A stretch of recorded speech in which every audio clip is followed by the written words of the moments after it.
Alright guys, welcome to the Tuesday TouchArcade stream. Sorry I wasn't around yesterday. Went to a Bulls game, Bulls won, but they didn't get 100 points. We didn't get our free Big Mac, which, I mean, why bother winning if everyone's not going to get a free Big Mac, so... yeah, I don't know really what to stream today. I figured I could play some Hodappy Bird, I guess, while the chat fills up, and then move on to something cooler. Like maybe I could see what's going on in my Boom Beach, actually. Sounds pretty good.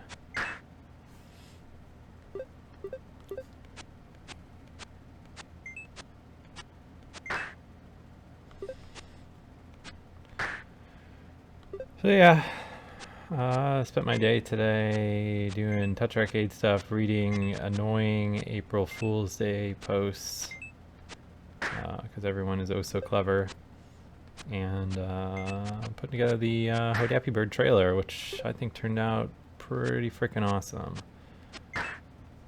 So definitely check that out if you haven't. I was able to get away with posting it on TouchArcade too, which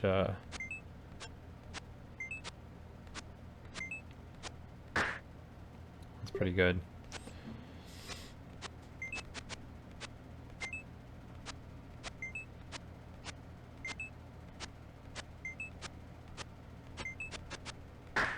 Shit.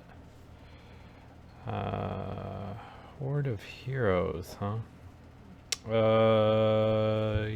Yeah. Here, let me see if I can find it on the Canadian store.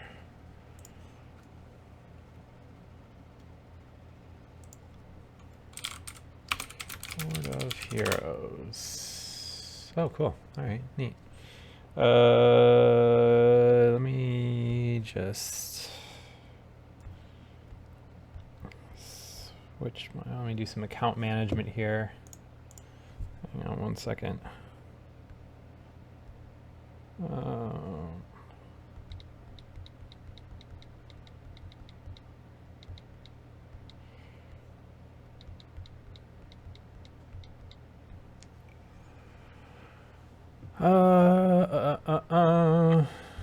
Incorrect password. What the fuck was my password to this?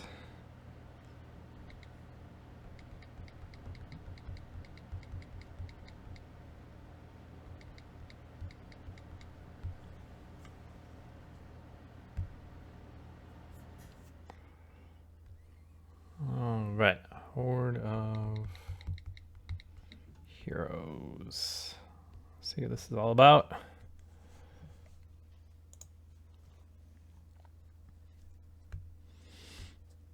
Offers in-app. Oh, neat. Puzzle game, huh? Alright, cool. From Everplay. Alright, well, I'm sold on this so far. So, wait a second for this to download. Oh, cool. Speedy PH is here. My favorite. I don't know what the PH stands for, though. Alright, here we go. Horde of Heroes. Opening this up.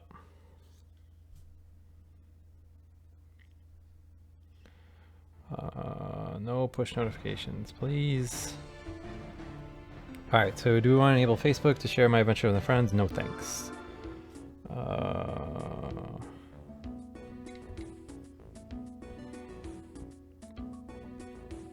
Need to find a dude that looks like me.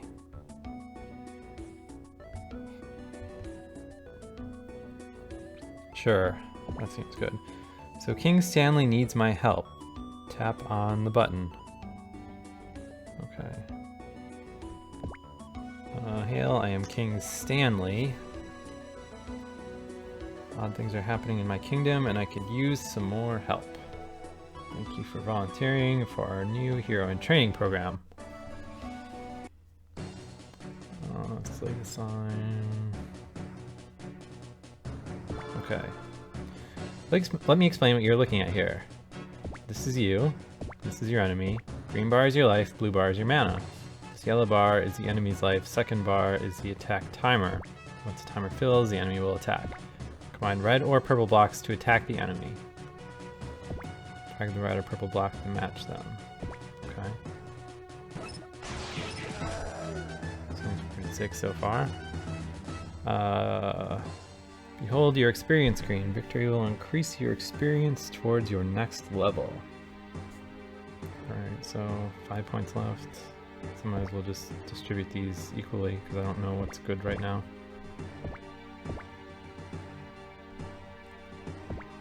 Alright, I got a reward. Tap to open. Wooden board. Defense +2. Quest block +1%.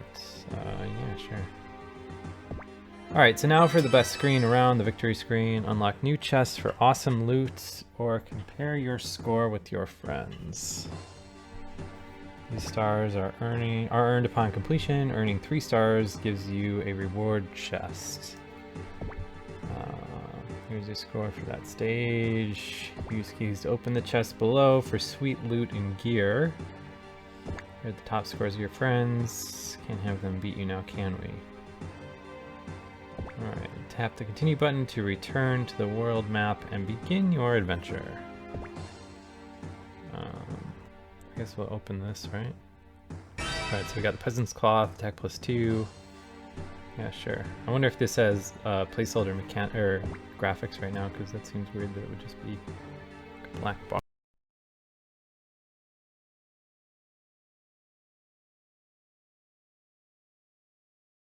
It also has access to the options menu. Top right displays your remaining diamonds and lives. Diamonds are a hero's best friend, and it has a variety of uses, like calling for medics, finding new chests, and more. A stage will remove 1 or more lives if you fail. You'll recover lives after a period of rest. So it sounds like it has kind of like a Candy Crush ish energy mechanic, which that seems okay. Keep an eye out for letters like this. It could be a lovely gift, a friend asking for help, or some distant relatives saying hello. Alright, so I guess from here we'll just go to this next skull here. You will see this information screen before each quest. So moving on to stage 1-2 here. Hedgehogs have become quite a pest recently. Despite pop culture, they aren't as fast as many think. Catch him. Alright, shoot him away. We have to defeat the enemy. Alright, that's simple. There are a variety of blocks to combine for different moves. Melee blocks combine the red blocks to attack with whatever you are holding. Magic blocks combine the purple blocks to unleash magic against your foe. Lightning bolt. Defense blocks, feeling a bit defensive, combining blue blocks to ease the pain. Mana blocks, if you have a new spell you want to show off but no mana, combine the light blue blocks for more mana. Alright, health blocks, let's face it, life is tough. If you get hurt, match the green blocks to recover some life. Bomb blocks. Boom goes the dynamite, these will blow up a radius around it. And then coin blocks. Money makes the world go round, use coins to activate power-ups on the bottom of the screen. And then curse blocks. Avoid these blocks like they are a curse. Alright. They will reduce the effect of your other combos. Now use some of this blocks and defeat Henry, which would be these. Okay.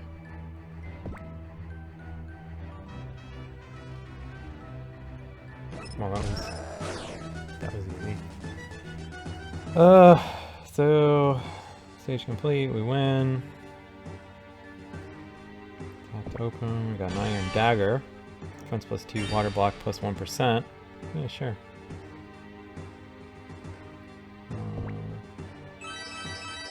Just continue here.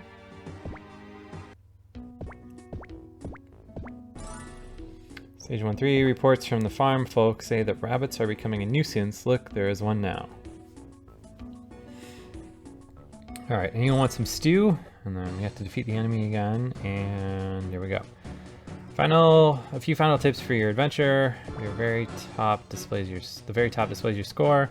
The fewer moves used will have a higher score and earn you more stars. Tapping the battle area will pause the game to rest, strategize, or review power-ups.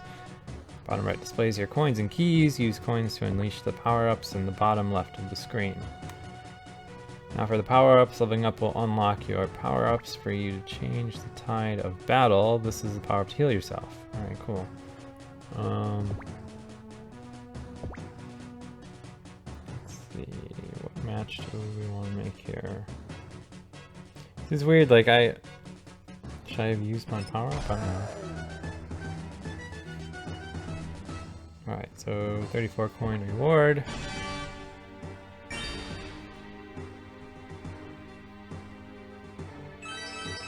Alright, moving right along here. Alright, so stage 1-4. Strange, looks like some form of dark magic turned this acorn into some kind of monster. Destroy it before it gets any bigger. We need a new gardener. So again, defeat the enemy.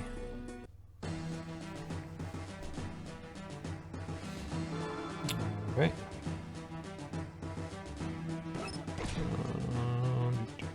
I don't know what the animated swords do. I feel like I should prioritize matching those. I got a key from that, that's cool.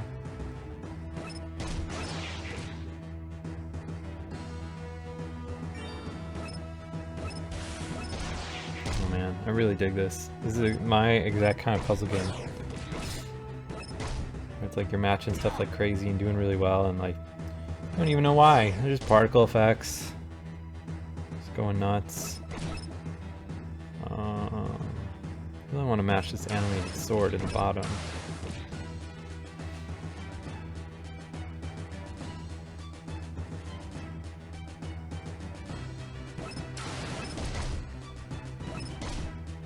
Oh, cool, so that clears out a whole world. That's really neat. So the direction it's animating towards, it seems like that's where it does its thing here.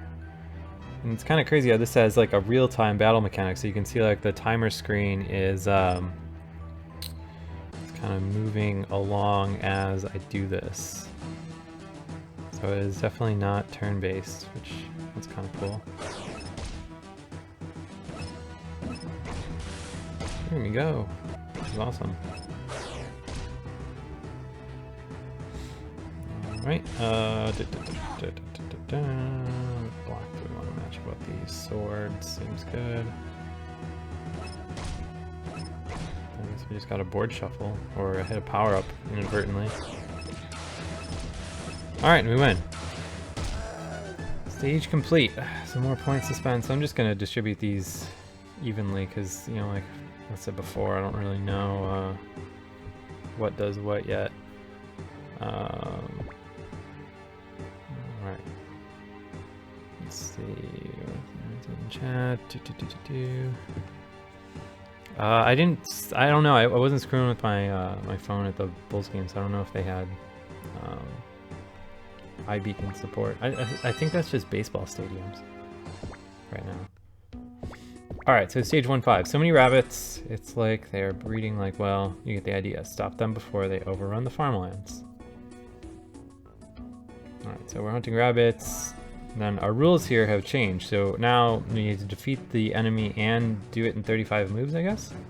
Alright, so some stages require you to defeat your foe within a limited number of moves. This number is displayed under your score on top. Play smart to beat your enemy. Alright, so let's see. There. Oh, I can't move this like dirt block down there. That sucks. Whatever. So I guess when you get a 4, that's when you get the block that can clear an entire row.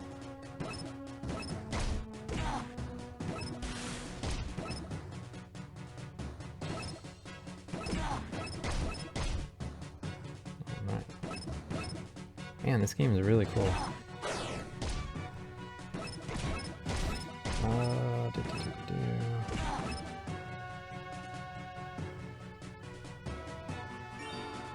accidentally matched a bomb block. I guess that probably wasn't the best idea.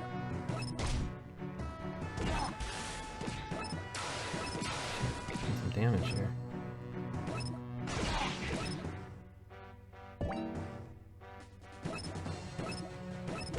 So we got 15 moves left, shouldn't be an issue here. Alright, cool. Stage complete. Let's see, points left. Guess I'll just spread these out evenly again, because Seems like it makes sense right now. Alright, so still only one key. I opened up a small chest before and didn't really get anything good, so I'll just continue here. Do you want more info about the game? Turn your device horizontally to know more about your enemies and their stats. Alright, like right now. Oh, cool. Oh, this is neat. Huh. That's pretty cool. That's a neat idea. Alright, so let's go back to this mode here.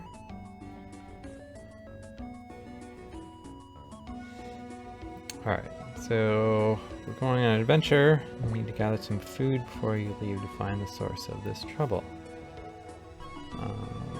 Find... Grab a snack. Find 3 apples. Okay. On fetch quest battles, you don't fight against an enemy. You need to find the required items. Okay. To complete the level, you need to get the fetch items on the bottom. So basically the Candy Crush like drop mode, which I don't know. That's cool.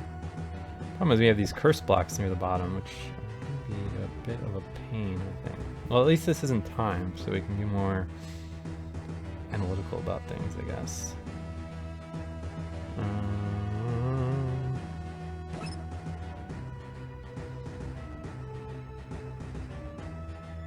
Alright, got one down to the bottom.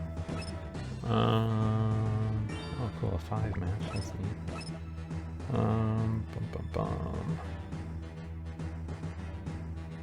More bombs in the bottom area.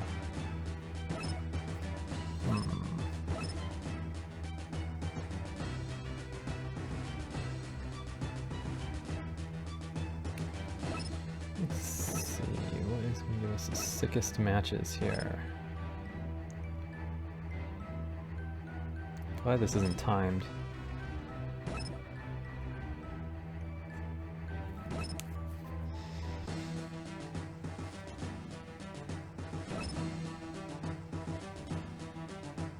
Fantastic, but it's okay. I'm kind of running into the same issue that you run into in Candy Crush when you play these levels. It's like, oh, my stuff's just on the bottom, but I have like a weird checkered board going on down there that's kind of messing me up. Alright. So if I can match this, I'll clear the bottom. Alright, perfect. There we go. Neat. Alright, so when I level up, the stats represent how strong that specific block is when using in game. For example, if your red sword is at 5, upgrading to 10 will double the damage for each red sword block used.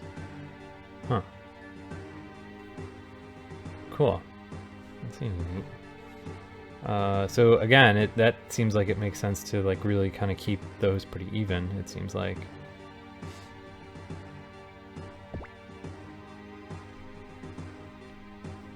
Alright, so 2 stars for that, seems good. Up. Up to 1 combination. Alright, well, whatever. Stage 1-7. As you walk down the path, you bump into a chameleon who blended into the road. Oops. Alright, so again, just another defeat the enemy match.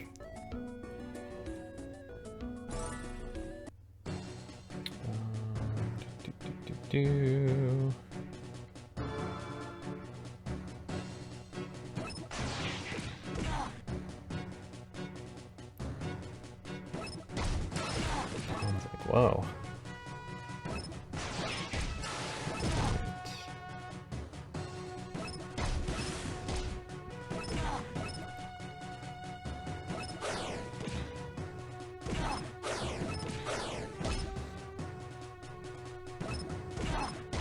Oh shit. I should have healed myself. Alright. We'll just surrender and try again. What's kind of tricky with this is that you get like tunnel vision on the actual like matching area itself, and kind of don't really pay too much attention to your dude's life, which is kind of how I died there, because I was just like focusing on how I could get the sickest matches, and then my dude was dead before I knew it.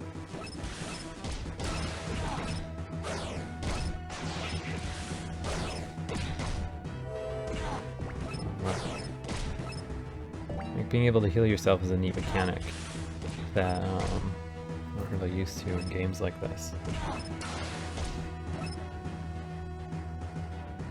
Okay.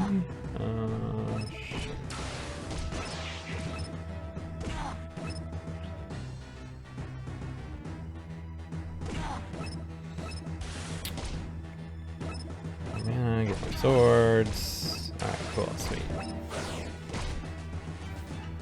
Alright, so stage complete, another 417 experience.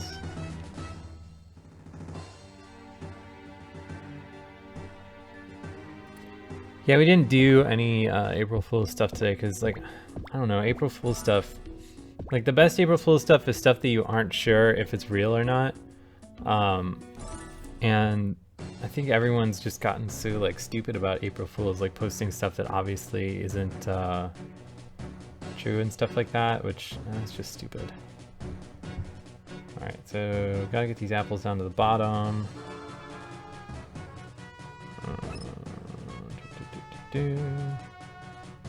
Perfect. Just need one bomb tile down here.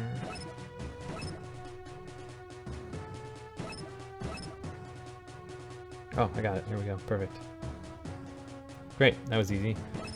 Stage complete. 517 experience. Got an iron slab. Mana +1. I don't know, I kind of think that my current is better. So, whatever. We'll continue right along. Yeah, there's not a whole lot I can do about the stream audio. Like, it's a Twitch thing, and it's very highly variant. So, like, I can change my setting on my side, but it's not the same for everyone, which is kind of annoying. So stage 1-9 here. Some logs block the bridge, but as you attempt to move them, an angry beaver emerges. It was his dam. Alright, so we need to bust that beaver. Defeat the enemy in 20 moves. Alright. This is tricky because, like, you want to move fast because the dude is attacking you every single turn, right? But at the same time, like, you only have so many turns, so you want to make every move count. Really interesting puzzle design.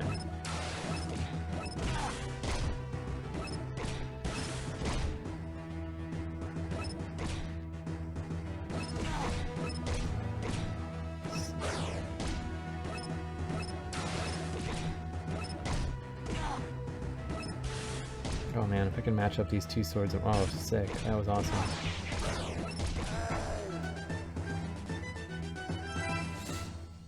Cool, boom on. Stage complete. Tap open. Temporary magic +2. Some kind of crazy scroll. Neat. Only have 2 keys. I think I'm gonna wait until I get a 3rd key in order to open the big chest to see what that's all about.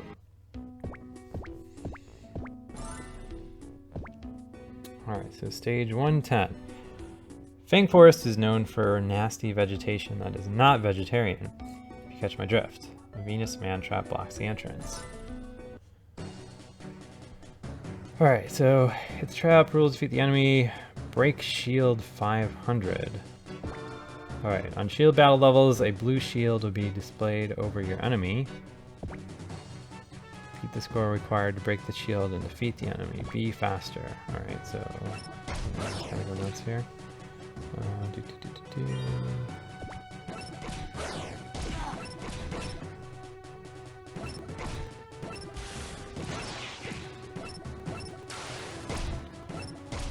Swords. I don't know how bad those curse blocks hurt me just yet, but it's annoying either way.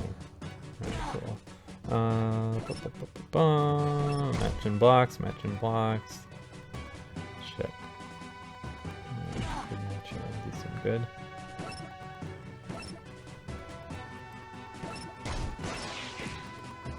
Oh, that's a 5. That's sick.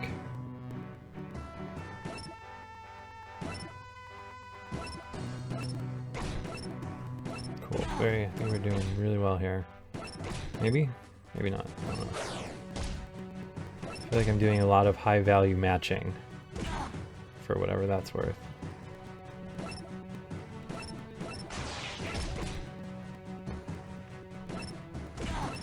Alright, nuke that whole row. That's pretty good. Let's do purple. That row out.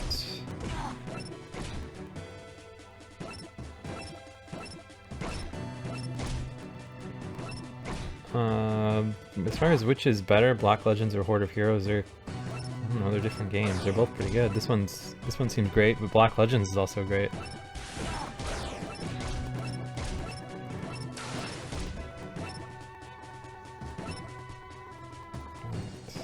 Five. Cool. So level up here. We have points. Oh, we got a lot of points this time around. All right. Well, here, let me do all my junk kind of even.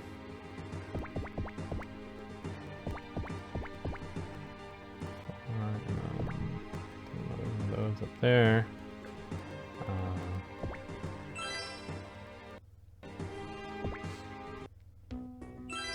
Alright, so new power-up. Attack improvements, add an extra 10% of the attack value for 3 combinations. Here we are at stage 111. You'll need to collect wood for a campfire if you're going to make it through this forest alive. Alright, so gather wood, find 3 wood in 30 moves. So this is on fetch quests, movement battles, you don't fight against the enemy, you need to find the required items. To complete the level, you need to get the fetch items on the bottom in less movements than required. So this is getting very Candy Crushy now, which that's alright. So let's see, I need to get rid of this thing over here. Clear this out. Seems pretty solid.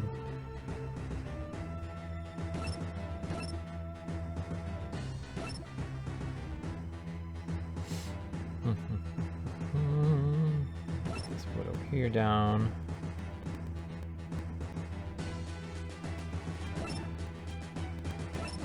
Cool, that's 1 wood in the bank. I'll get that wood down pretty far. Let's do the rest of the way.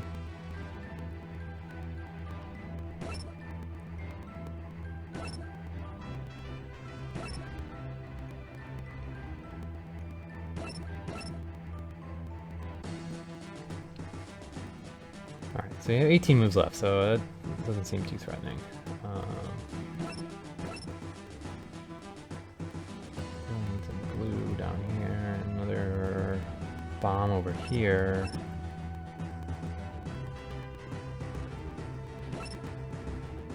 Or some row clearing stuff, but that's not going to necessarily do me any good unless I can get them down farther. Oh, fuck it.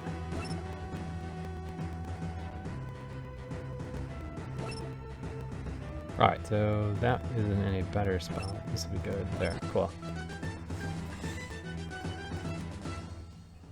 Alright.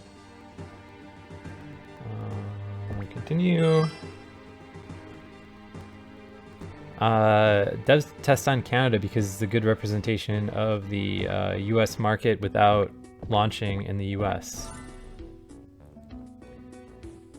What is this up here? This is for fantastic medieval battle game playable with a touchscreen and mouse. Huh. Oh, that's cool. There's like a D20 hanging out there. So yeah, the idea is you launch stuff in Canada, like tweak anything that isn't working very well, and then typically if you launch in the United States, like you see very similar kind of like user retention and monetization, stuff like that, because Canadians have pretty similar tastes to Americans as far as like entertainment stuff is concerned. That's the idea anyway. Seems to work out alright.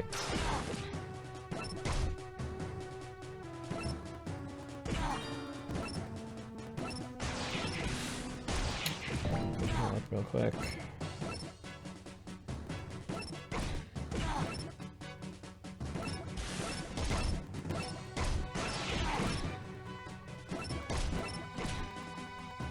Oh man, if I can get this key. Alright, sick. I can open a big chest now after this fight, assuming I beat this goblin. Shouldn't be too big of an issue, I don't think.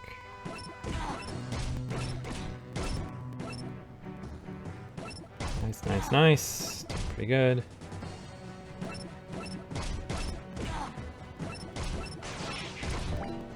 Heal up just to be safe.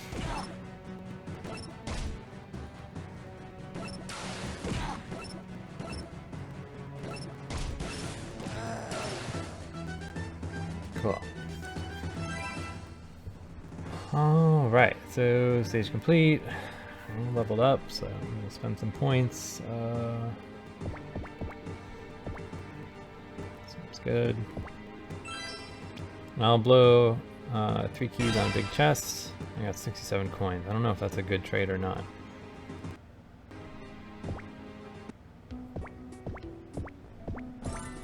Oops. Alright, deeper into the forest. Rations are getting a bit thin. That wild boar out there sure looks delicious. Alright, so we need to defeat the enemy and break shield 1000.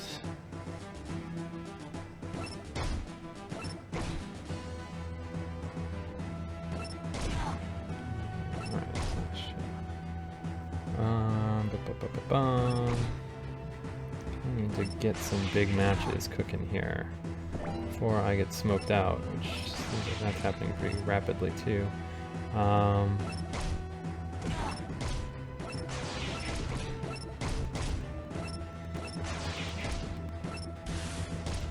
Cool. Let's do the sword shift.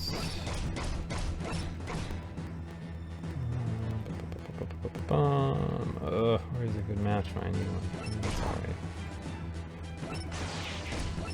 Bombs in the bottom are always good.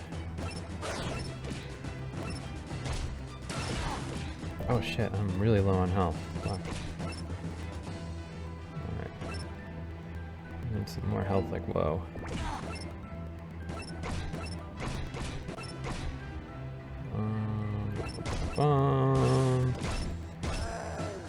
Cool.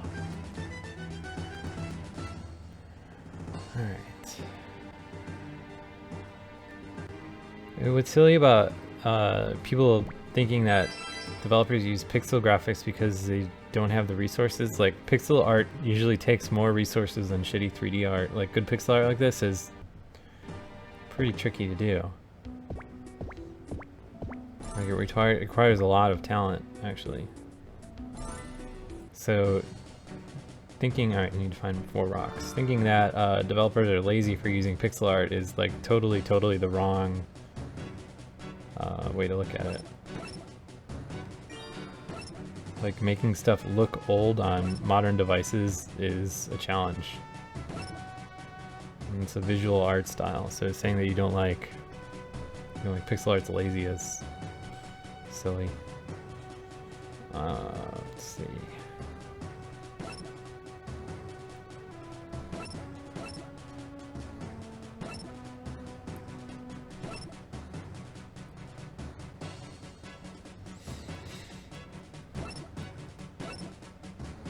Pull that out down there.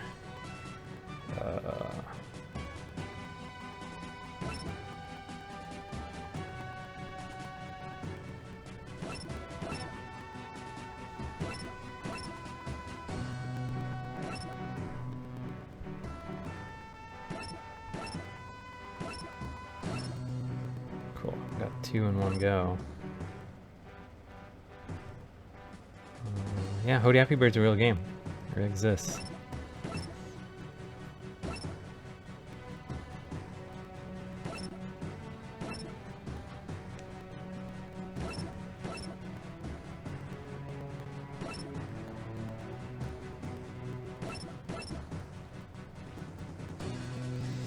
There we go. Watch those. Alright, so I just need to basically do one huge fat clear down this row here.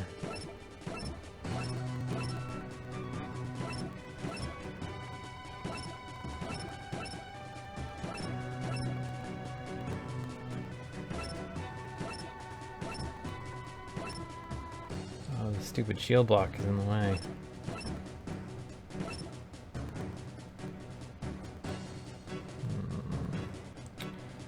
This is the best plan of attack here. I guess if we get these bombs down that way. Farts. I hate when I have this problem in Candy Crush too, where like I have a block in an annoying spot. Oh cool, there we go.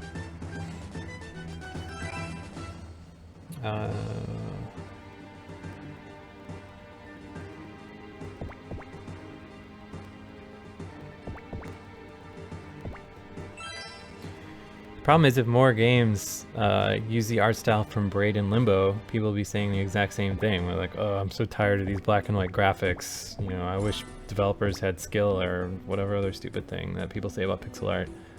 All right, so we're on stage 1-15 now. You see Leave Me Alone scratched into the side of a tree as it suddenly growls and turns to look at you. So we defeat the enemy here, and something tells me this dude's going to do a lot of damage, so I need to start going nuts with some matches here.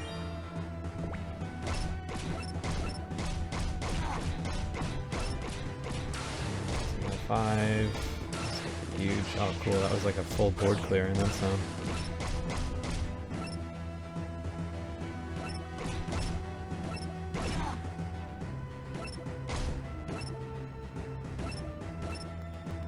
I'm making very quick work of this dude.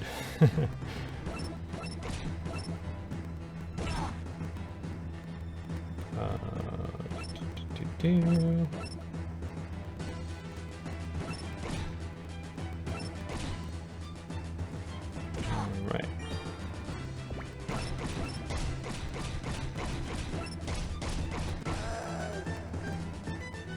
And defeated. Cool.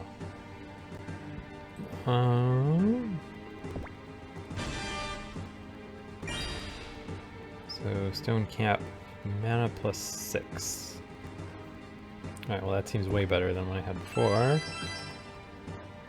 No keys to do anything cool with. Alright, so stage 116. A goblin camp, there are too many of them. Maybe you can make some sick by dropping bad food. Let's see. So you find 4 apples in 20 moves. Alright, well these seem to be in a decent location. That 2 of them are on the same row, so if we can organize a row clear one on there, that would be ideal. But how to do that inside of the moves I have?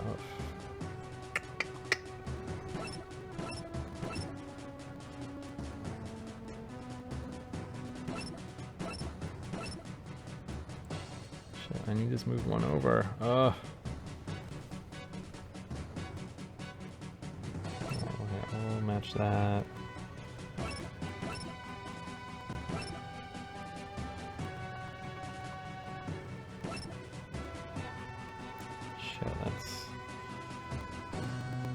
Great, but not...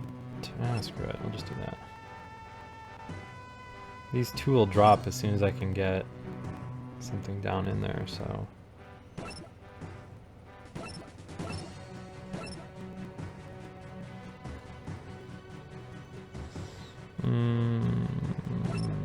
Match that there, match this here. Oh, cool.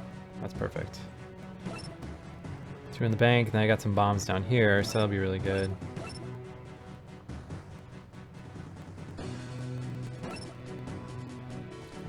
Row clearing block. Oh shit, I only have 2 moves left. Let's see.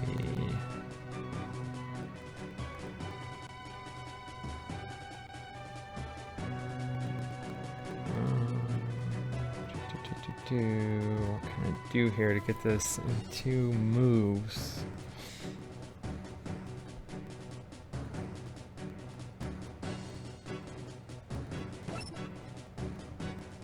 Well, it's not gonna do it. One move left. Nope. Game over, man. Alright. I'll surrender. Just try again.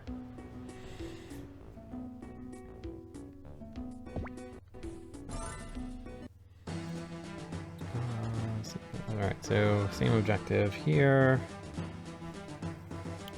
So let's see what we can get done.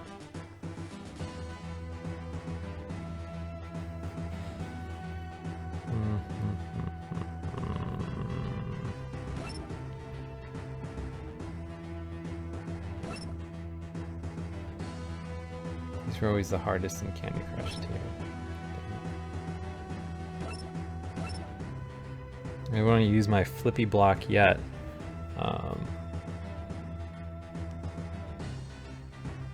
Especially with only one apple on the board, because that could cause like quite a cascade of blocks.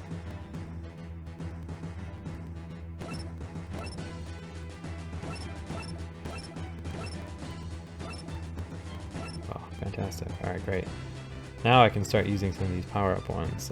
So let's see here. 3 out of 4 blocks, so I guess let's do that. Let me clear out the blue ones, so let's go like that.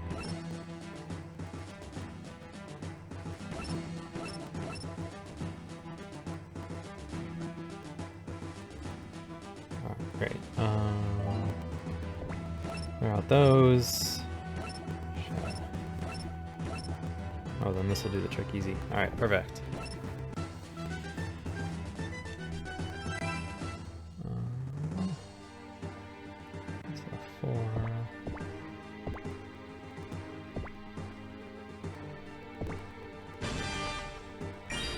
The reward, kitchen knife, magic +6, quest block +2%.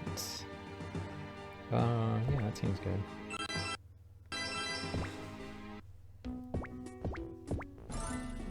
I don't know what UFH02 is.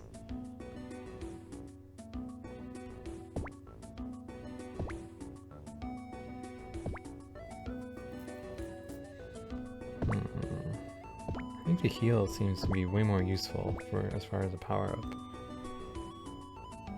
is concerned. Alright, so stage 117, as you turn to leave, you come face to face with a war boar. Snorts excitedly before charging you tusk first.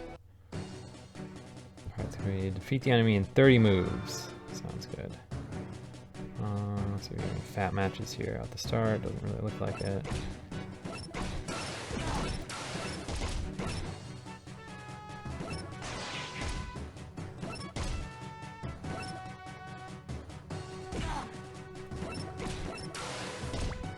Buff up my attack here.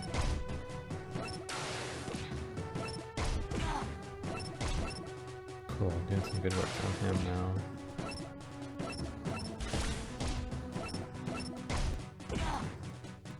Ugh, kill him before he kills me.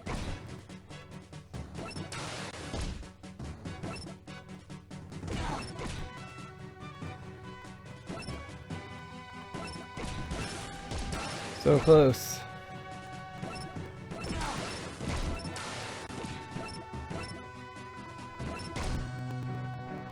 Cool.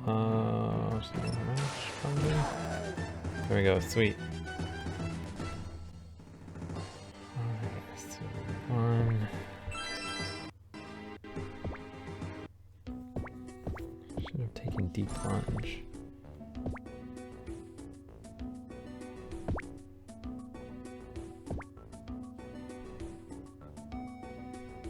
Alright, so I got my stuff swapped. Oh, here, let's look at the menu stuff while we're in here. Alright, so this is the armory panel. You can navigate through your different unlocked equipment, group the different items and compare with your actual stats to see who fits better on you. You can explore helmets, armor, shields or items, weapons, tap outside the window to close it. Well, I don't have that much crap right now, so... the magic knife was basically the best, so... let's see, we can buy coins, of course. Get 100p coins, probably watching a bungle ad.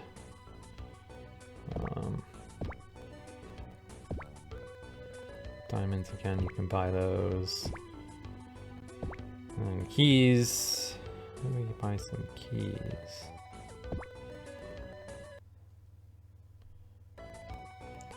It's kind of interesting how there's not like a control currency that everything is used with. That kind of seems to be like the way stuff's going now. Like you know, you have diamonds which then you use to spend on keys and coins and stuff. So get the free pass and unlock all the level restrictions.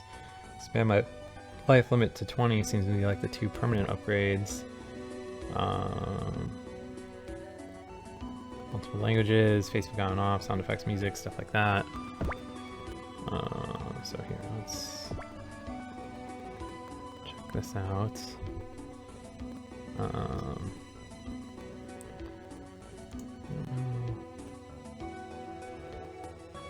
What the UFHO2 game is that everyone's talking about.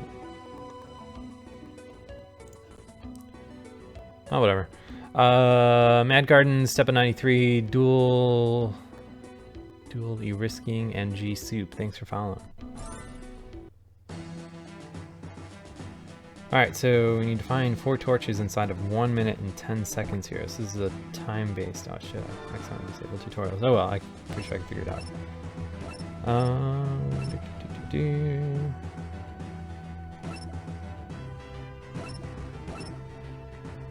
Ugh, stuck in the corner. That's the worst place for one of these blocks to be typically. Candy Crush is an indicator. Alright, so we've got that torch. Let's work on this one over here.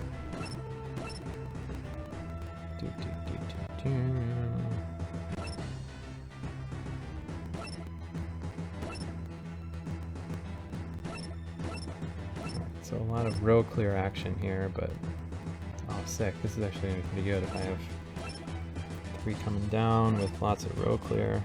Great, great, great.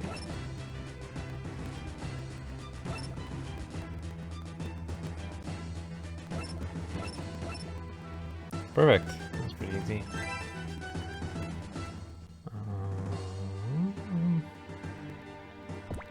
4 points to level up.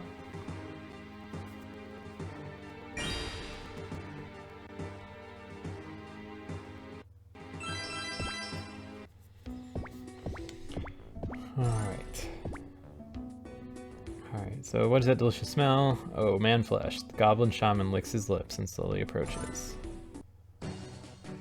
Alright, so we need to defeat the enemy here.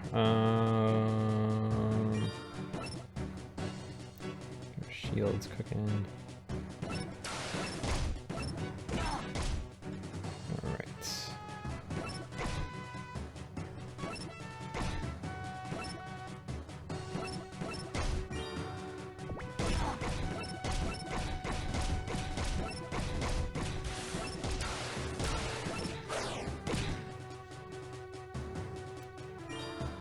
Magic blocks, I guess.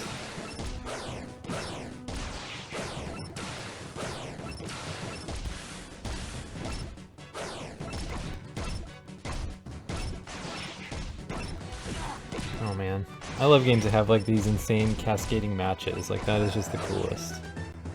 Alright, sweet.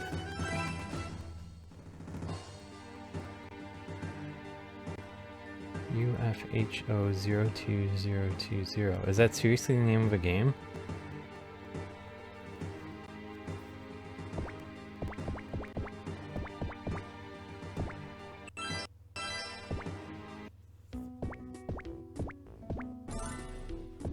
Alright, so then here is the next boss. Foolish human, we here first. We will be here long after human gone forever. All humans shall burn. So much for the peaceful negotiations.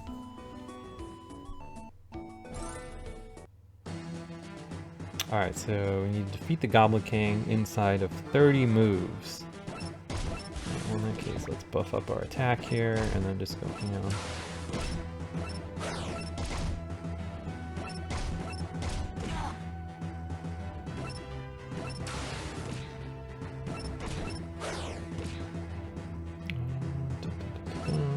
So row, all that, get this bomb.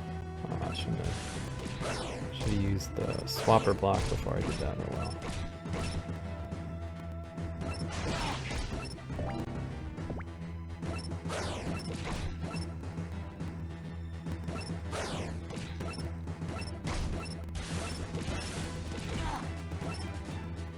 Oh, low on life, low on life.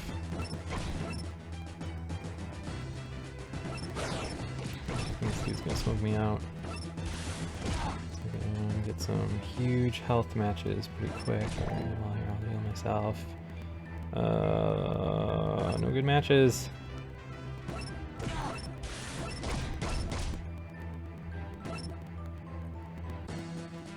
Damn it, I need something big. Alright, that'll work. That'll work. Oh, I died. Alright, so...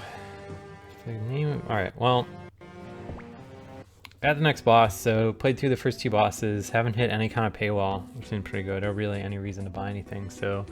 I guess let's check out this UFHO2 game, if that's what it's called.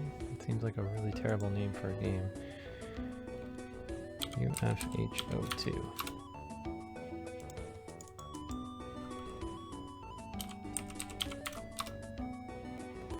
Huh.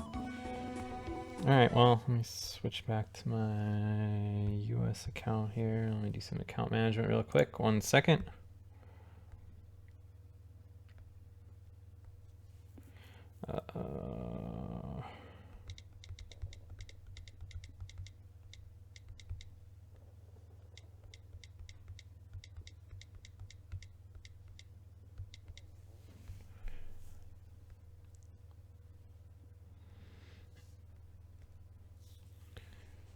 All right.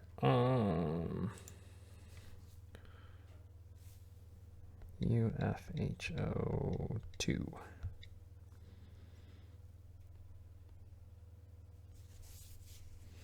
A strategic board game.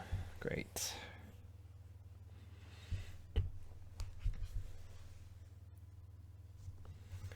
Well, this looks like it's a landscape game.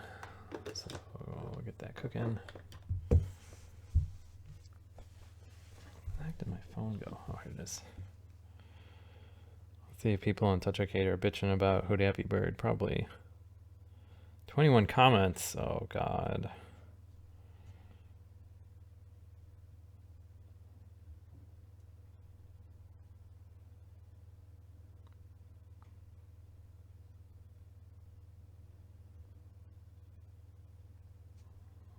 Alright, so this should be downloaded. Alright, so UFHO2, here we go.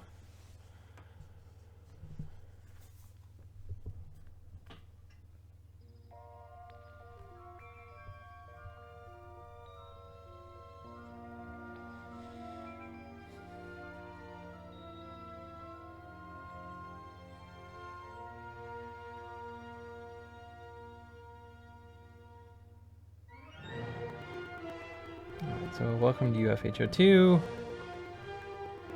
Yeah, story mode, I guess. I'll do the no luck mission. Alright, so we've been patrolling this ridiculous planet for days, looking for those gems. No sign of them. Why don't we go away? But the computer said there were some.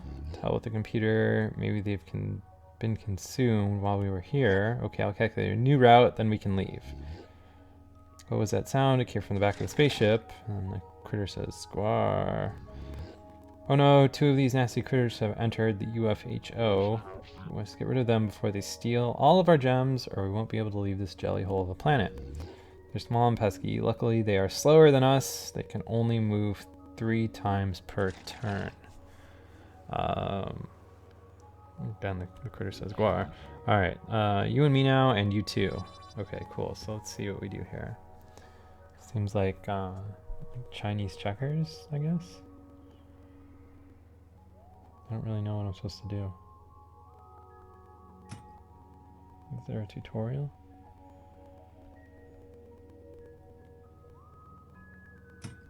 No.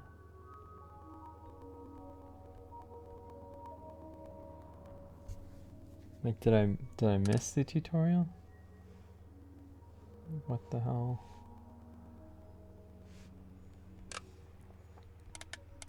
So I can tap to rotate this dude. Oh, I see. You move the pieces. That would have been useful for it to mention that.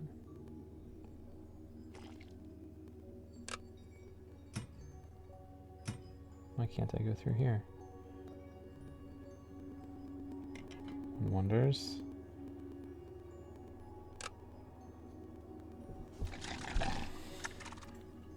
All right. Something spawned over there. How do we get this to rotate?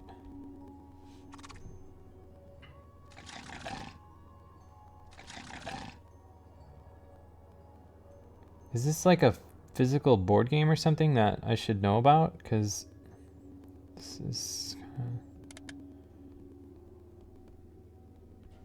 just like tapping randomly to get things to happen.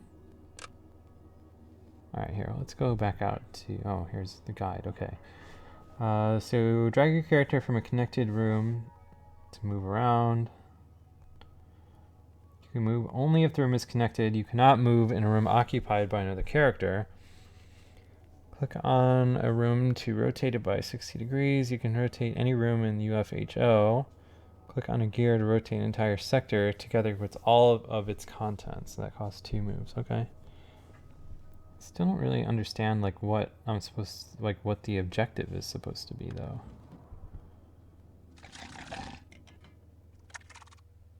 Like getting these weird little like power pellet things, I guess.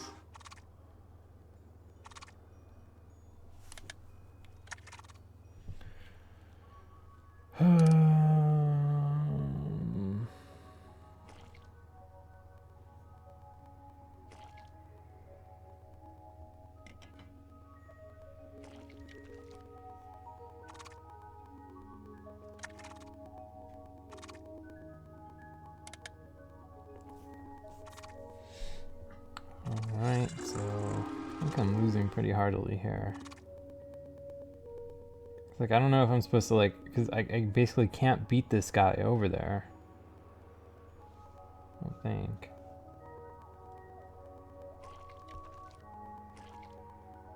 Oh, maybe I can.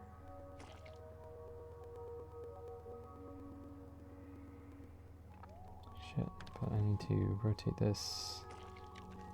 Alright.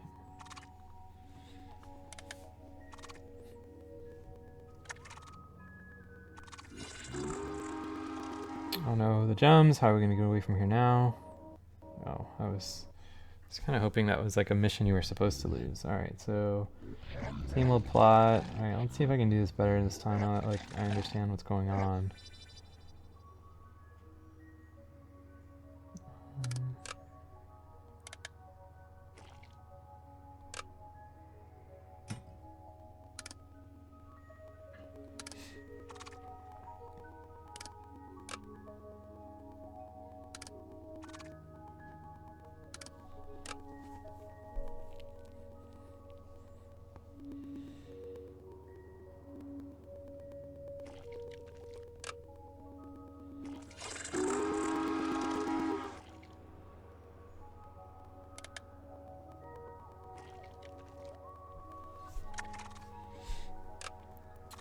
Alright.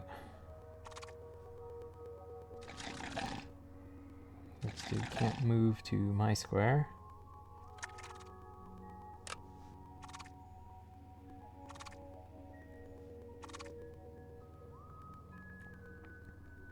I think it's probably more efficient for me to just go around this way than rotate any of these blocks. Alright, so 2 of the 3.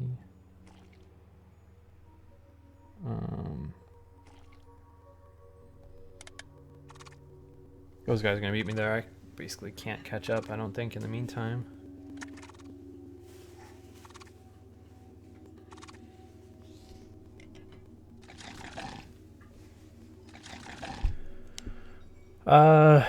Breako JJD, thanks for following. Hope you like the channel. Alright, so can I just like pass turn? Because I feel like I kind of want to be in the center for wherever the next one spawns, because I'm not going to be able to get over there. Alright, perfect. Yeah, so I'm blocking this dude so he can't come this way, so... Oh, shit.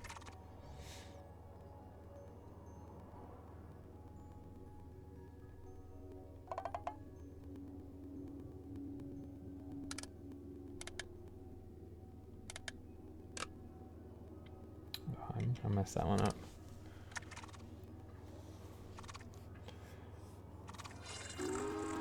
And this dude is going to be in a way better spot than me for the next one.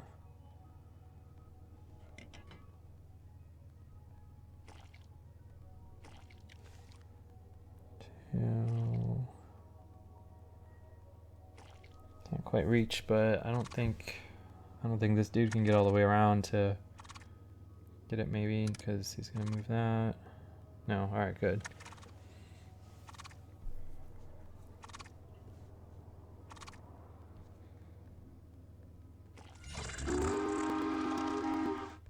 Alright, so we got the gems. Okay, if you should be quick. Let's see what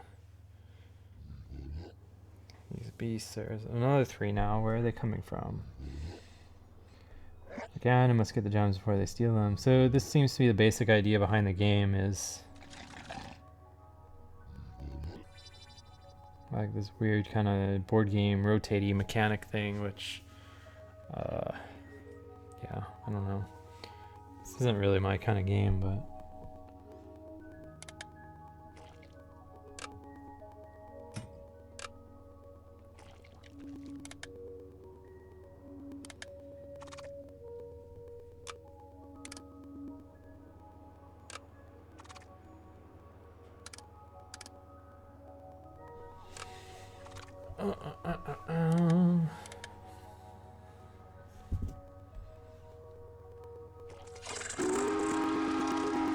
cool, I'm in decent position now to get this.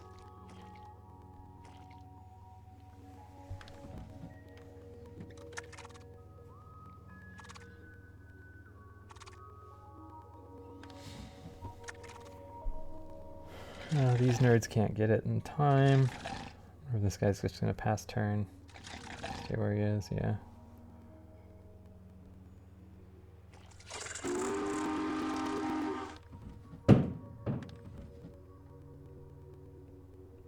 Oh no, I rotated that to like basically feed that guy the thing. Oh well, I'll move towards the center just to see what I can see.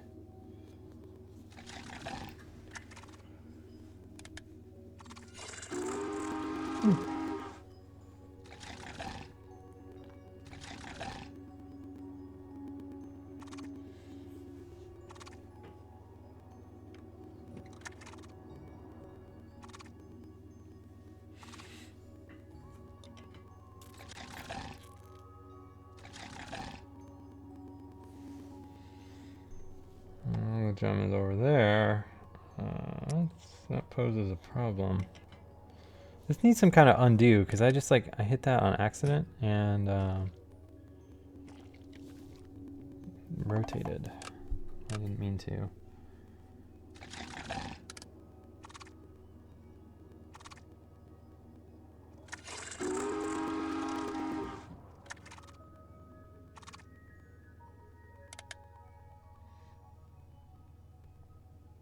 Oh cool, I'm in pole position here for this thing. Alright, so not enough. Let's see if the third level's any different. If the third level's not different, I'm just gonna go check on my boom beach. Alright, so again, getting all the gems. I don't know, I mean, I guess this is cool if you're into kind of like the board game thing. I mean, I don't know. Seems alright. Not really my thing, but if you dig it, go nuts. Let's check on my boom beach, because I haven't checked it in a couple days, and, well, no, I guess I checked it this morning, but haven't really done too much. I managed to upgrade my dudes to have the tribal guy, whatever you want to call him. Oh shit, what happened? Resource base defended. Let's see what this Joker did.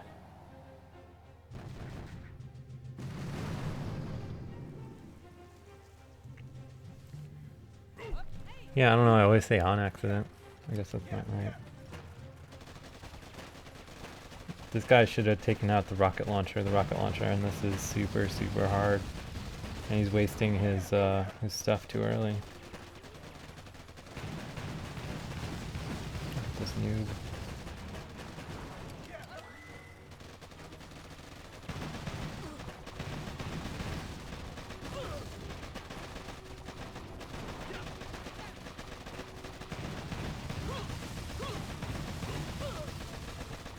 And we found out too late to attack the rocket launcher.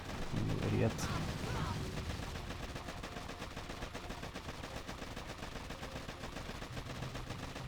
Working with one heavy machine gunner can't do the trick. Well, maybe if he would have been attacking the base instead of that, but the rocket's just going to shoot again in just a second here and then probably kill him. Oh, he decided to retreat. Alright.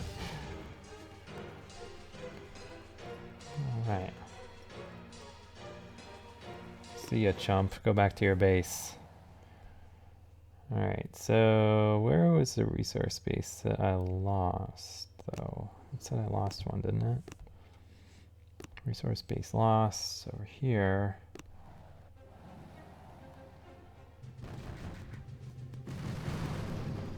Oh, so this dude came back. Let's see what he does this time.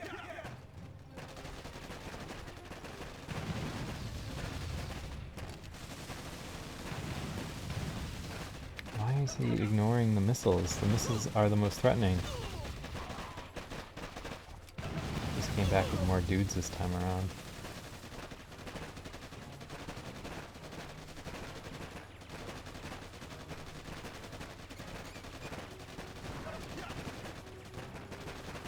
Alright, well, they got it, so. No bigs. I can probably go recapture that, though. Oh shit, what's this boom cannon thing all about? There's way too much stuff going on here.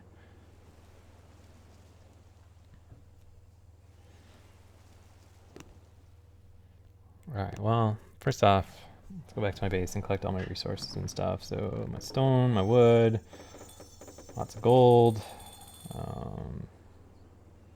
Let's see what I get from my islanders here.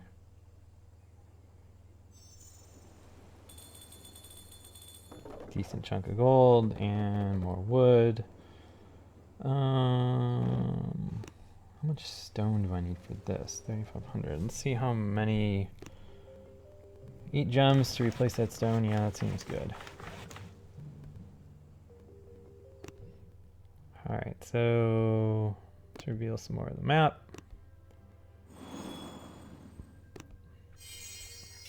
Got a chest out of that. Alright, so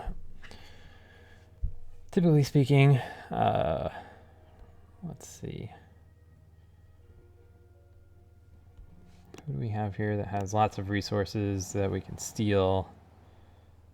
This base will be easy, but well, here, let's try it, because this time around I have, what are these guys called? Whatever the tribal guys are. I should figure that out before I talk about them anymore.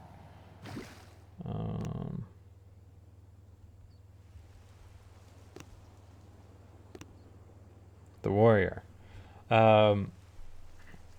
So I got my base like totally smoked out by some dude that masked warriors like that. So I was like, oh, that seems like a decent strategy. Let me try that. So that's what I'm doing now.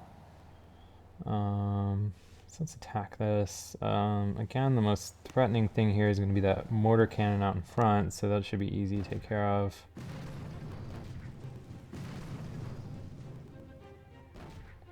Clear some of these mines out. All right, cool.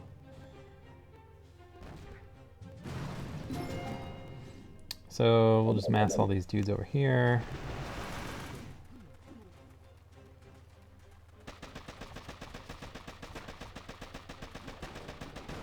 Oh man, these guys do some decent damage.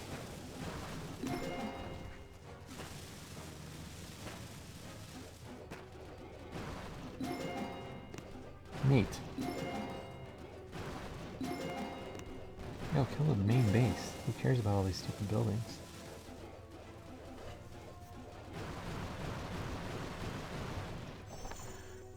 Can you downgrade the radar? I don't think so. I don't think you can downgrade anything. Alright, so smoked out that idiot's base. What else we got here that will probably be easy? This guy's level 10 resource base. This will probably be reasonably easy. Let's see. Oh shit, I probably should have...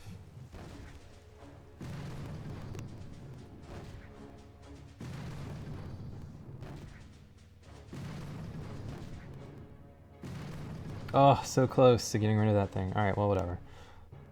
Hopefully, if I can take out one of these machine guns over here, I'll have enough to do another mortar attack before they fire off too much. Ugh, lost 2 dudes. That sucks. 2 dudes.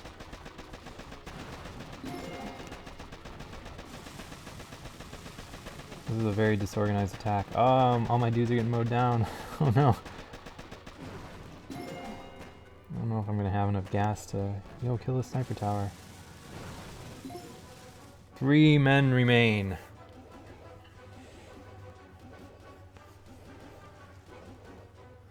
Silver Guardian KM, thanks for following.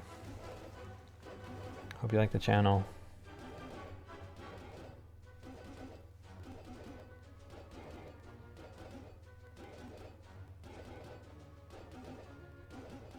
My guy's slowly chipping away at this base here.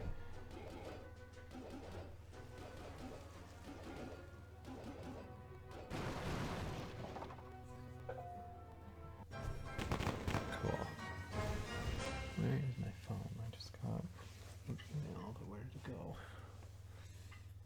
Oh well, whatever. Alright, so 10 of these warriors, my casualties for that. That is really bad. Those guys are very expensive and take a long time to make. Alright, so... Reinforce.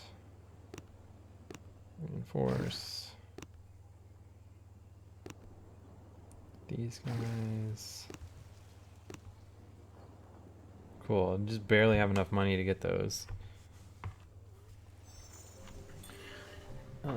So let's see here. We have decently sizable timers on that, so I don't know. Do you guys want to see FTL? Does that sound cool to anyone? Or I don't know if you guys don't care about FTL. I guess I don't have to stream it, but Mayo Defender, thanks for following. Hope you like the stream. Otherwise, we can watch my timers if you don't want to see FTL. I don't really want to blow gems on this.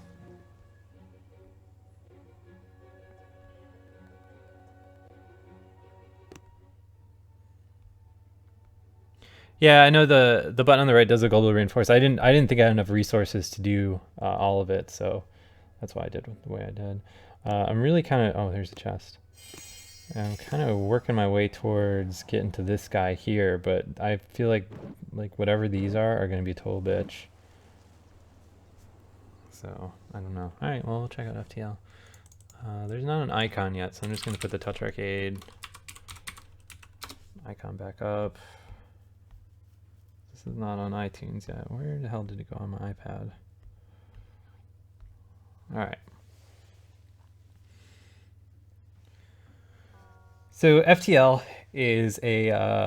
actually, we'll go through the tutorial here, because I think that is probably a good way to go instead of explaining all the ins and outs, because I'll be doing so much stuff that it won't make sense if you haven't seen it before. So, welcome to FTL. You're the captain of a Federation starship on a very important mission. The Federation is currently being torn apart by vicious rebels. Your ship is carrying data vital to the defense of the Federation. You'll be traveling through dangerous sectors of the galaxy with the rebel fleet in hot pursuit. Make it to the exit beacon of each sector before the rebels can catch you. Alright, so your ship, the Kestrel, is the focus of the typical game view.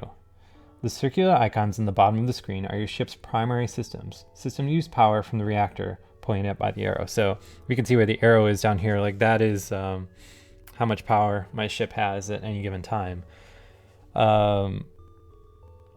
These are your ship's subsystems. Unlike systems, they do not require power from the reactor. So like the first one is the bridge. The next one is security, I want to say. Maybe, I don't remember. I haven't played the PC version in a really long time, so I guess it's good that we're doing the tutorial. So up here at the top where the arrow is, this is the hull meter, shield level, and current resources are in the top left. If your hull meter is reduced to 0, your ship will explode. That's pretty reasonable. We should get going, but it looks like your engines are currently powered down. So if you look down here, you can see I have, let's see, 1, 2, 3, 4, 5 bars of power left, and I have some systems that don't have power allocated to them. So as it says here, green system boxes are powered, white system boxes are unpowered, and providing no benefit to the Kestrel. So we continue here, and then in order to power systems, this is actually kind of cool how it works in the iPad version. Main differences seem to be how the interface works, basically. Like everything works really well as far as touch is concerned. Other than that, they're identical aside from interface improvements. All right, so we drag up on the engine system and power will transfer from the reactor to the engines. Try to keep your vital systems fully powered. Drag down to depower a system if you want to reroute its power. All right, so for instance here on the ship, we just drag up on the engine here. So now we have 2 green blips in the power. And similarly, we can just drag down to turn it off if we want, or drag up for like 1 blip or whatever else. So continue here. And then drag right on a system to open its info panel as indicated by the info arrow. This will give you a more detailed description of its purpose and status. So again, on the engine here, drag over here, and then it says engines charges the FTL drive and powers evasion. Manning increases dodge chance. So our engine on this ship is level 2, which provides us dodge 10 and FTL of 1.25 times. And the status here is fully powered but unmanned. All right, so, oh no, your engine room took 2 damage. Its system icon has become red to show that it was broken. My hull meter has also taken 2 damage.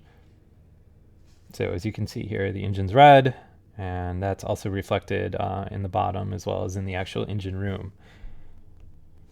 So your crew cannot repair the ship's hull, but they can fix the engines. Select a crew member by tapping them or selecting multiple crew by dragging over them. So this is another thing that's kind of nice about this. So we can just drag all 3 dudes, and as soon as you touch to do anything in the ship, the game pauses, which is automatic here. So we can send our crew members to the engine room by tapping over here. Oh shit, I tapped the wrong one. No, come back this way. All right, so they're repairing the engines there.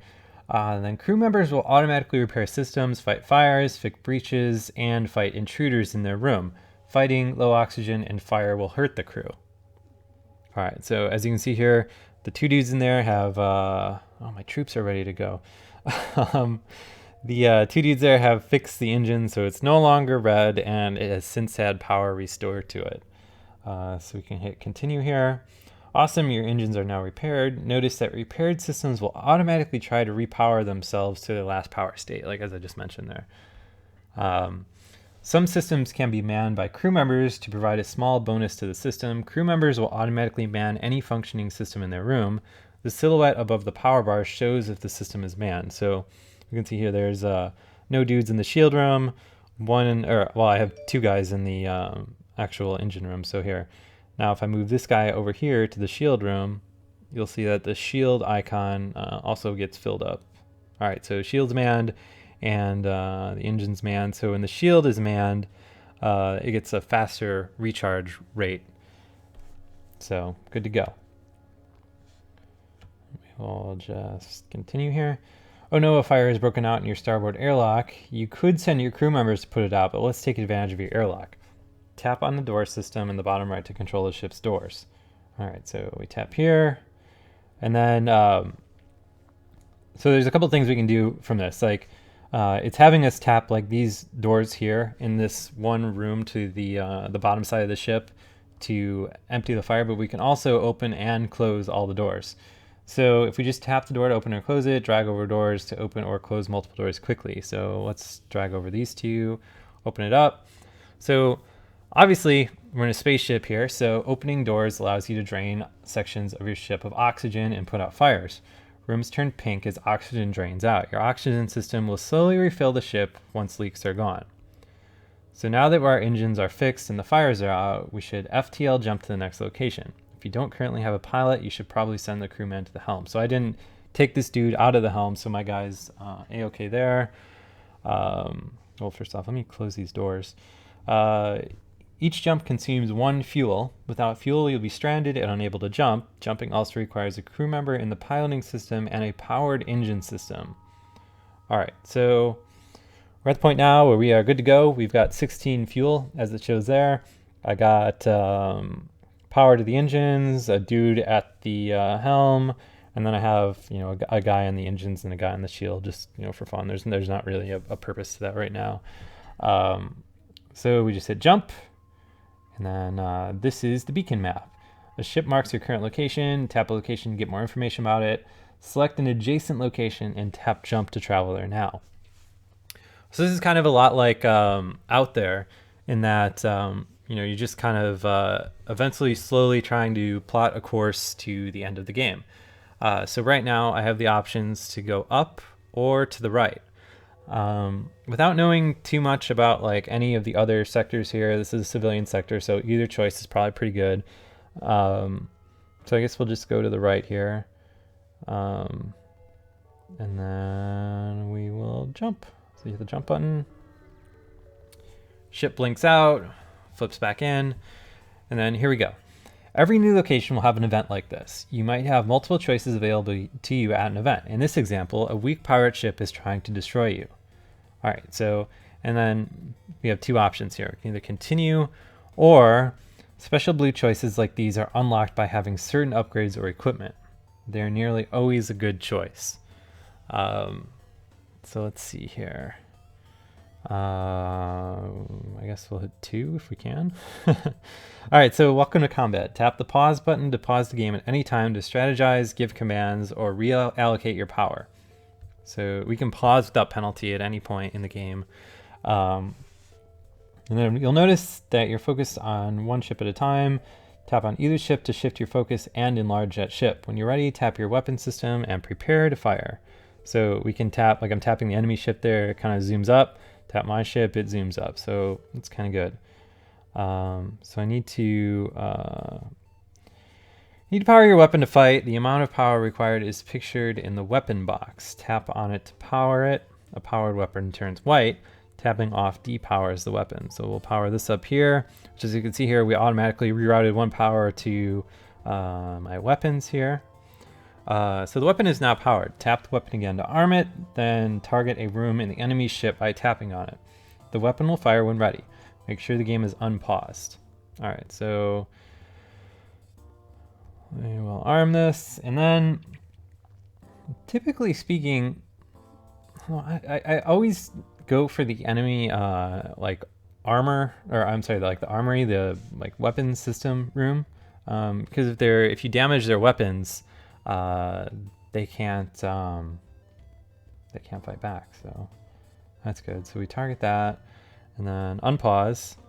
You see my little gun shoots out from the side there, and then I will fight back once this meter on the dual lasers thing powers up here.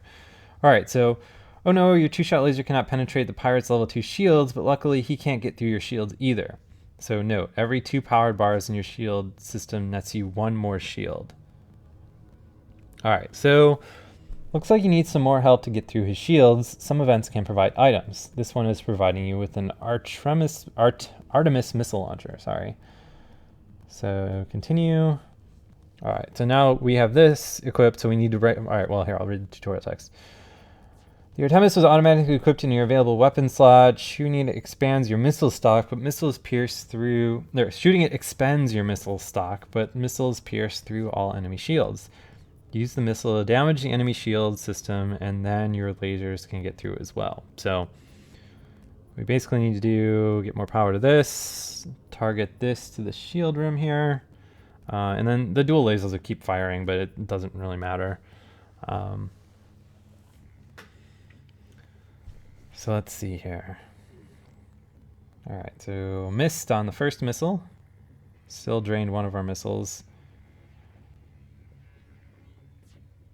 All right, so we'll notice as enemy systems are damaged or destroyed, their icons turn orange or red respectively. Repeatedly attacking a red system will do no additional damage to the system, but will still damage the enemy's hull. Reduce their hull to 0 and they will explode. So we basically need one of my... Alright, so if you need a reminder for what each enemy system icon stands for, you can tap and hold your finger on the green symbols along the bottom of the target box. Choose your targets wisely. The weapons and shields often make good choices. Alright, so again, targeting this to the shields room. Alright, cool. So the shields are orange right now. They shifted their dude around to go and try to repair it, but hopefully we can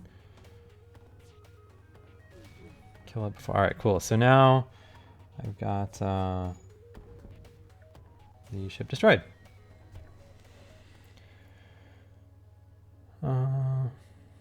Let's see. So you destroyed the pirate ship. As a salvage, you gain from left to right some fuel, missiles, scrap, and another weapon. Note the reward resource icons correspond to your reserves along the top of the screen. So as you can see, we have basically all my stuff goes up and I get another laser. So that's cool. Weapons or drones are added to your cargo if there is no more room for their respective system. Tap on your ship info button so we can equip your new weapon. Alright, so we are going to swap out the halberd beam over the Artemis. So this is your equipment screen.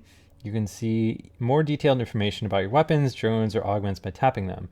Tap and drag your new halberd beam over the Artemis and swap them out. Then tap accept. So here we go. Plopping that over there. And then hit accept. So halberd beam, slow but reliably powerful standard beam weapon. It requires 3 powers with a charge time of 17 seconds and a damage per room hit of 2. Alright, so and then it's giving us the tip.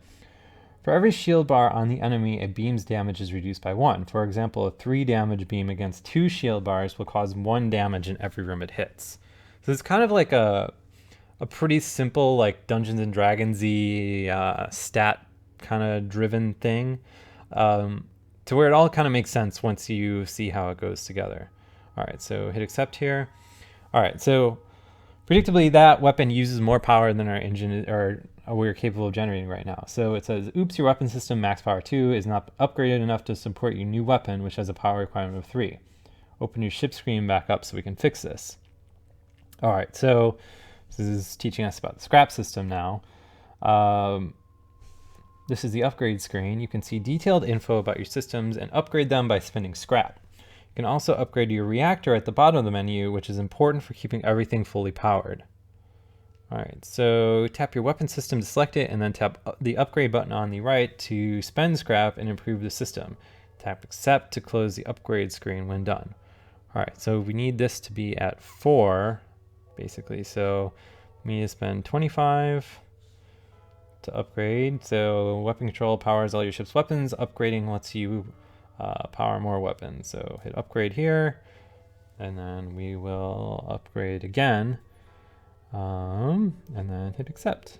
So now we will have enough power to power both. All right, so now powering new weapon, you might need to power down your other weapon in order to have enough power. So let's see. Problem is I only have... All right, so in order to have both up, I need to put my shields at 1. Can I put my shields at 1 or just at 2? I guess just at 2. All right, so 4 power here, which will turn on the halberd beam. All right, final tip. You can rearrange your weapons in the weapon system toolbar by tapping and dragging. If your weapon system is damaged, this order determines the order that they are depowered from top to bottom. All right, so problem here now is I basically need to have this at 3 to only, well here, let me do this. Power this up, unpower that. And then have enough to turn my shields back on. So that's a pretty decent loadout right now. All right. That's it for the basics. Good luck out there. Tap continue to quit this tutorial. All right, so here we go. We're gonna start a new game here. And at the beginning, you have like a pretty basic loadout here. So really only have like one ship that we can use. All right, so this is our ship list. You can get a summary of all the achievements and see your progress in unlocking all the playable ships. For veteran players of FTL, you'll see there are some changes from the original style. To unlock a new ship, you have two options. Find and complete a unique quest within the game world. These will often start in the homeworld sectors. Alternatively, beat the game with the previous ship in the list to unlock the next. All right, so as you can see right now, we only have like the first starter ship, which, whatever. And can't really change the layout either. And we only have like 3 crew members to start. And they're all human. You can rename them if you want, but there's not much reason to, unless you're really into renaming your dudes. So what's cool is that you can, the updated stuff, you can enable or disable the advanced content, but it says it's for experienced players, and I haven't played this game in quite a while, so I'm going to leave it disabled, and while I'm at it, I'm going to take it over to easy, just so you guys can kind of see what there is to see before I start making like crazy mistakes and things like that. So, all right, starting a real deal game here, although it is on easy mode, but you're like, whatever. All right, the data you carry is vital to the remaining Federation fleet. You'll need supplies for the journey, so make sure to explore each sector before moving on to the next. But get to the exit before the pursuing rebel fleet can catch up. And it's giving us the tip here: boarding. If you're having trouble with boarders, fight within the med bay. If all else fails, let the rest of the oxygen out of the ship. All right. So looks like we have a pretty solid setup here. Might as well throw 2 power on the ship just for fun. I got my guys in a decent spot. Can't really do too much now, so we'll just jump. All right, so you have 3 options. That one, and that one. For this, I don't know which is the best. I guess we'll just jump to the farthest point we can. Alright, so you detect a rebel scout on an attack approach to a small refueling outpost. Their weapons are charged, but they're not firing yet. So 2 options here, basically combat and non-combat here. We can intervene to defend the outpost or avoid the conflict. I don't know why we wouldn't just go in lasers blazing, so let's intervene to defend the outpost. Alright, the rebel responds to your threat. I don't know who you are, but no one defies the rebel fleet. They move in to engage. All right, so let's pause here and kind of take a look at what we need to be doing. I need power to my systems. Let's see.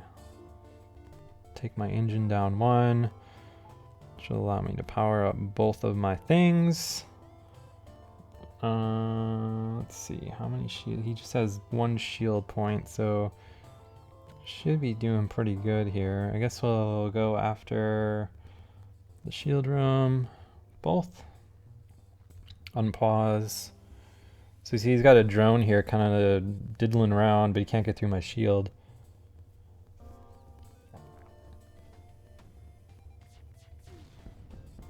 Alright, so his shield's toast.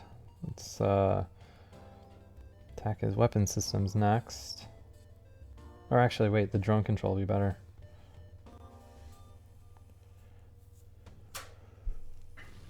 Nah, pretty easy. Didn't even take damage, so, but, you know, again, we're at the start of the game.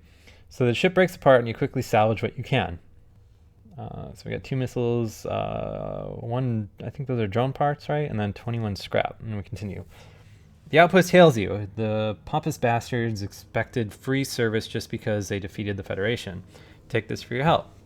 So 26 scrap and 3 fuel. So it was a pretty worthwhile thing to do that.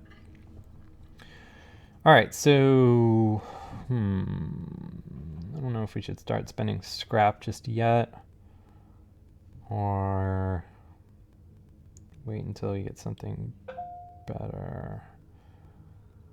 I guess it's probably not a terrible idea to get another power bar. All right, so when you upgrade your power bars here, It provides power to all ship systems. Each power bar allows you to send 1 unit of power to its subsystems. Subsystems do not need power from the reactor. So if I have one more, I'm able to fully power all of my stuff. So that seems pretty decent, especially since I got, a ton of scrap from that particular soiree there. So from here, we've kind of done everything that we can do in this particular area. So now we just jump to the next one.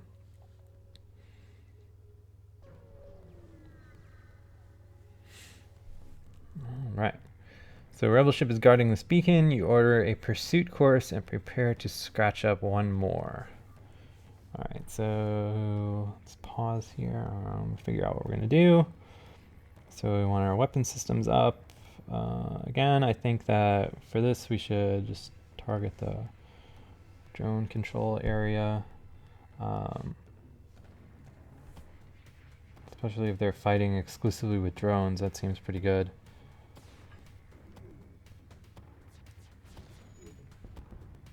All right.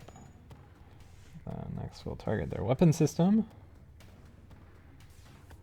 Or maybe this is like a repair drone that they have. I don't know.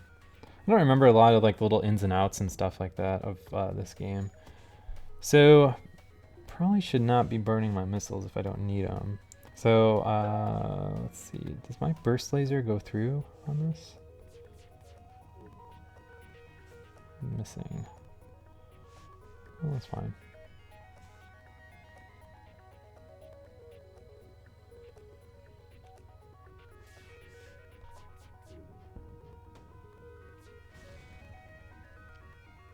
Alright, I'm actually going to save my missiles.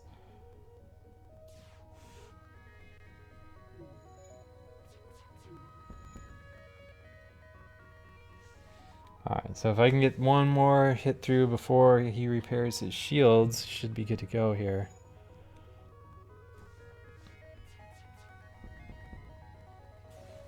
Cool. Alright, the ship explodes, leaving behind a substantial collection of useful scrap material. So 20 scrap, 1 drone part, and 1 fuel. So that was pretty good haul there, I guess. So let's see, nothing really left to do here. All my systems are fine, so I'm going to jump to the next area. And then you can see here the little red thing here on the left side of the screen is what I want to be avoiding. Because that is the Rebel space fleet or force or whatever you want to call them. So like for instance, if I started here and then jumped up over here and then jumped over here and then kind of was fiddling up and around, like you can kind of wind up in a situation where you're in like a bad spot when the rebels come, which is not primo, but whatever. So only real other place we can jump is here. So we'll jump and then see what happens. All right, so you detect a rebel automated ship nearby. It does not engage and seems to be patrolling around a long-range sensor station. Yeah, let's attack and just see what happens. So our two options that we can do is attack the automated ship to get to the sensor station or avoid provoking the ship. So let's attack just for funsies. So he has no shields, so this is going to be pretty easy. I'll go after the weapons room. Looks like we missed.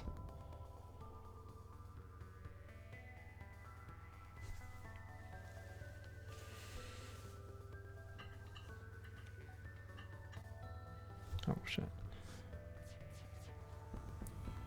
Cool. So that's destroyed. All right, you access the recent scans from the unguarded station. Your map has been updated with details of the surrounding area, and we got 10 scrap for that. So ready to jump. All right, so I don't know if we want. Yeah, let's go to the store. That seems better than going to the other areas. Or I would like to get up to the place that needs distress, but that kind of requires like backtracking, which I don't know. So jump to here. All right, so a transmission from the nearby planet indicates an outpost below which offers supplies to travelers. You send down an away party to check it out. All right, so This is kind of like the tricky part here, is what you spend your parts on. Because like, I can get drone control. Drones are cool.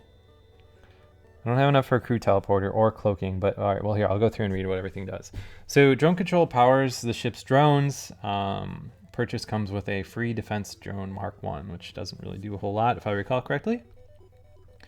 Crew teleporter allows you to send your crew members to board enemy vessels, so you can basically do like hand-to-hand combat with enemy dudes, which is useful if the enemy guys are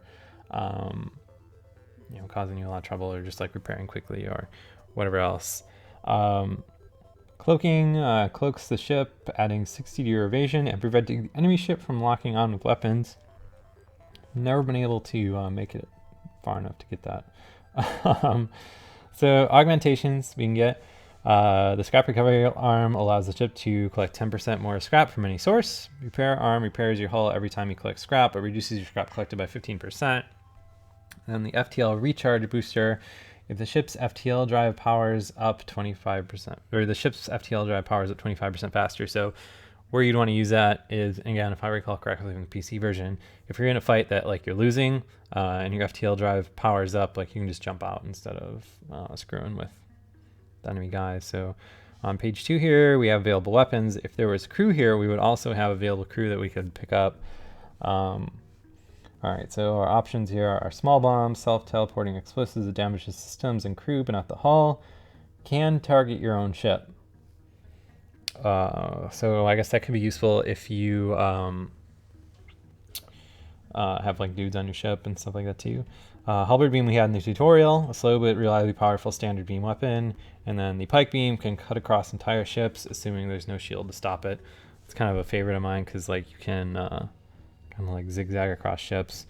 So nothing really to sell. So I guess makes the most sense to get the scrap recovery arm now, since this is the first opportunity we have to buy anything. And then I will buy some fuel. Go this back up and then buy the few missiles that they have. And then we're at, if we needed repairs, we could fix our hull at stores like this too. So we are good to go here from this particular store, and we can keep rolling on through the galaxy here. So with fuel, missiles, and new scrap augmentation, we can jump. I guess let's jump up here and then out.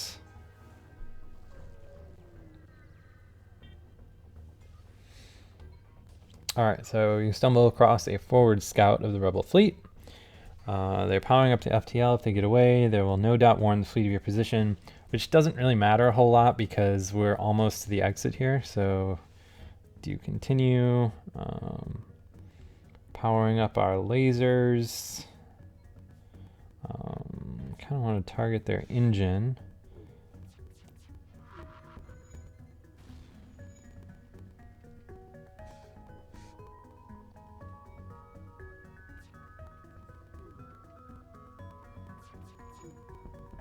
Alright, so now their FTL is delayed. They can't do anything until their engines are fixed. So we'll just keep pounding away at the engines because their laser doesn't seem to be getting past my shields.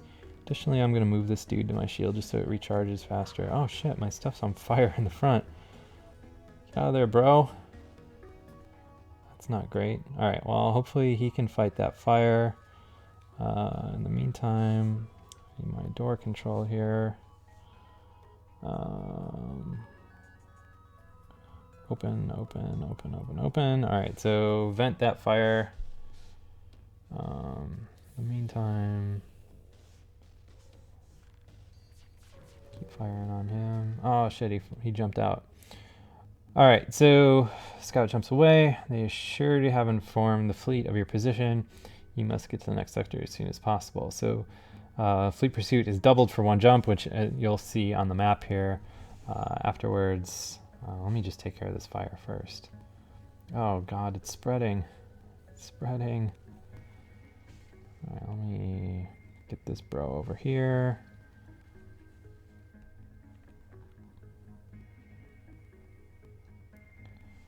then open all this stuff up, which should hopefully take care of the fire. All right, cool. So door control, close all. Then send this, oh shit. Send one of these bros to go repair our cameras here. So we get vision through the ship again.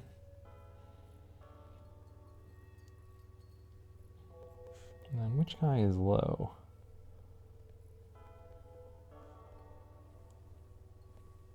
Well, either way, I'll send them all to the medbay. I don't know which one is low. But the medbay here repairs your dudes. Oh, it was the guy that was fighting the fire.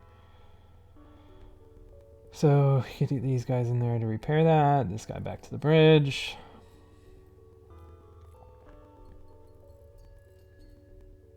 All right, so we have vision restored.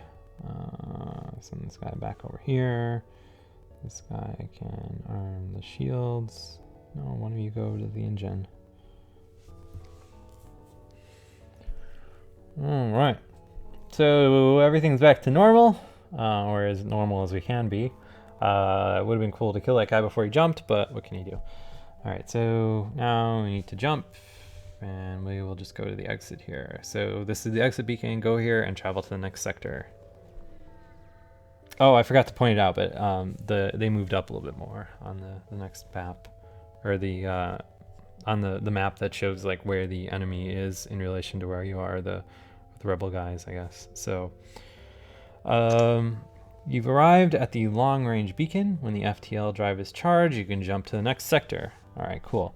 So as soon as you arrive, you receive a Federation encrypted message. A rebel ship has been terrorizing the local civilians in the systems. Please seek and destroy it. So the rebel guys are decently far enough behind it, so there's not really any behind us. So there's not really any reason to, you know, not search, I guess. So after search, you find the rebel ship. Let's hope he's as easy to defeat in combat as he was to find. All right, so get our stuff spooling up. Whoa, there's a dude in my ship. Let's kill this asshole. And then let's target their teleporter if they're going to teleport dudes over here. Get this guy over here. I can do a little 2-on-1 action.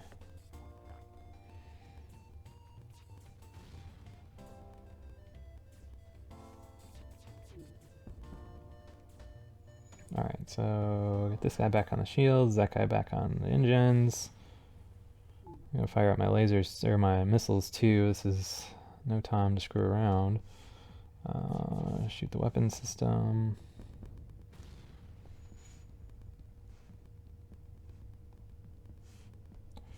And shoot their shields. Just to make everything that much more effective.